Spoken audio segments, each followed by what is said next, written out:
What's going on, guys? Dr. Shak here. Welcome back to another vlog. Ever since I graduated medical school, I started vlogging more to capture some of my travels. And for my very first series, I visited Japan. In this video, I take a tour to Mount Fuji, and it was stunning. Let's get right into this, but first, if you're new, definitely consider subscribing. This is day 4 of Tokyo. Yeah, we're gonna take a bus to Mount Fuji and then tour it and then come back, basically. This view, like Tokyo Tower over there.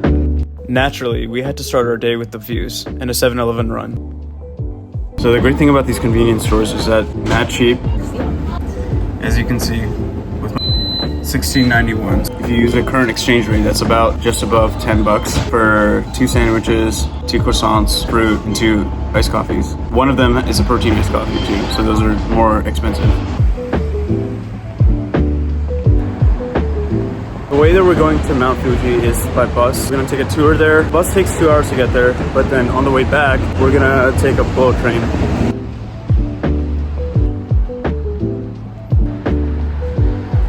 Now that I have more free time, I can definitely try to vlog a little bit more, maybe show my travels. Now that I'm a doctor, that the vlog style videos can be done to show you what a doctor goes through. By the way, if you like this type of content, leave a like and subscribe if you're new.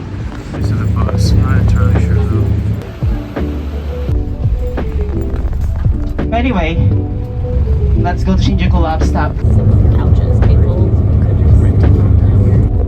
Shinjuku is usually known for its non-stop energy, but early in the morning, you get to see a calmer side of Tokyo. I think it's crazy because like Ginza is where we're staying now, and that's supposed to be like the most bougie part of Tokyo. But we're currently in Shinjuku, so Shinjuku Station is one of the it's actually the busiest station in the world. Has 4 million people going across using the station to get everywhere. It's got like 50 platforms and not to mention 200 entrances to the station. We tried using it, we actually took the wrong train just to get back home. Leaving Tokyo, one thing that I noticed was how quickly everything changed. The skyscrapers slowly disappeared, replaced by smaller towns, open roads, and mountains in every direction. Naturally, the closer we got to Mount Fuji, the greener everything became, and honestly, the drive started feeling like part of the experience. Mount Fuji on the right!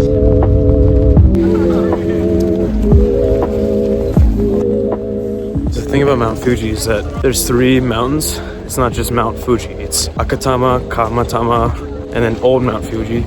So they exploded at different points in time. Kamatama and Akatama they exploded like 200,000 to 700,000 years ago, and then 10,000 years ago, new Mount Fuji was formed, and that's basically these 3 mountain peaks merging into one.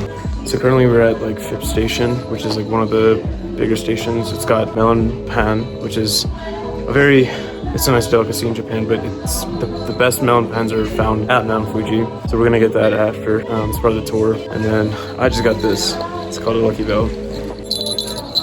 Of course we had to get some souvenirs, but now we're gonna get some melon pan.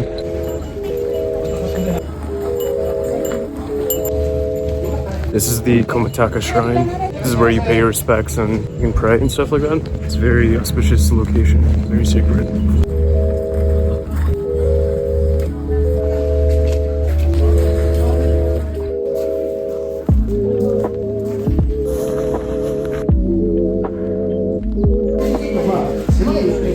So I don't know if you can notice this, but the weather outside is actually pretty chilly. That's usually how it goes. It just was winter, so everything's melting. We're at a lower altitude, so that's probably why. The tour guide was saying though, as you climb higher and higher, it gets hotter during the day. So that's why when people climb, they do it at night, because it's cooler at night. People climb at night during the summers because the summer's hot, and Mount Fuji is an active volcano. Taste test.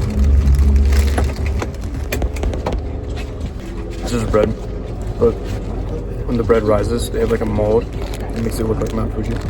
After visiting the base of Mount Fuji, we made our way to Shinobi no Sato, also known as the Ninja Village. During Japan's Sengoku period, between the 15th and 17th centuries, shinobi weren't exactly what movies made them out to be. They specialized in espionage, infiltration, and gathering intelligence during Japan's feudal conflicts. Honestly, seeing how much history and strategy went into ninja culture made this place way more interesting than expected. They actually do have ninjas here. That's kind of cool. I think it's more so a tourist attraction, more so than anything.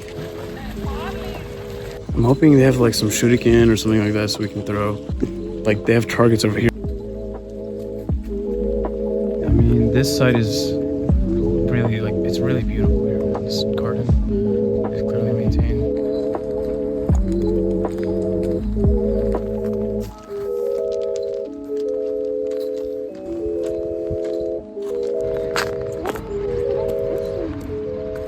I'm actually so glad I wore this sweatshirt, specifically today.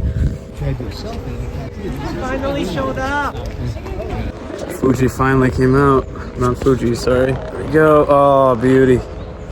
Beautiful. Wow. Oh my gosh.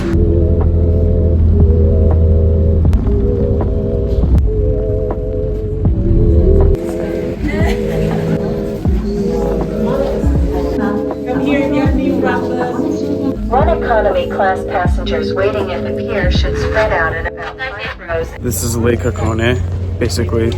Mount Hakone erupted 1,000 years ago. What happened was basically water accumulated, it became a lake.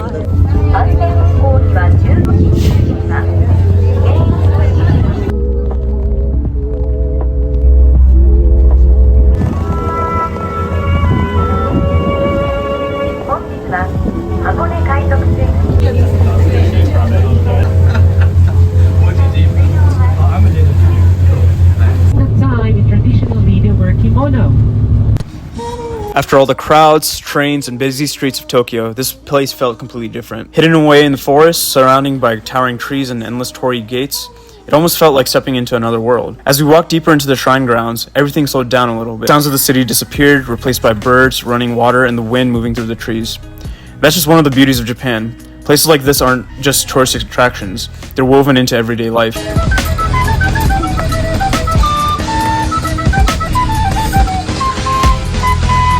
People stop to pray, take quiet walks, or just spend time away from the noise. Sometimes the places you remember most aren't the busiest ones, they're the ones that make you slow down for a second.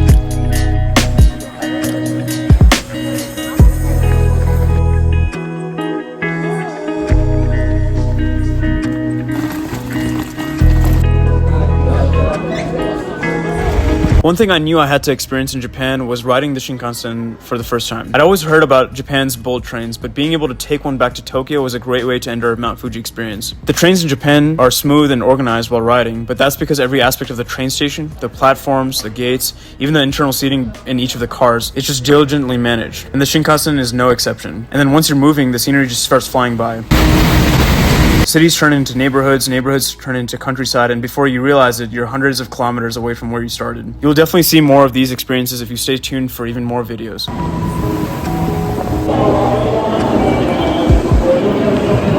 So today was an eventful day. We went to Mount Fuji, went to Lake Hakone, Hakone Shrine, among many other things. If you made it to the end of this video, thank you so much for your support. Leave a like and subscribe if you're new. Bye.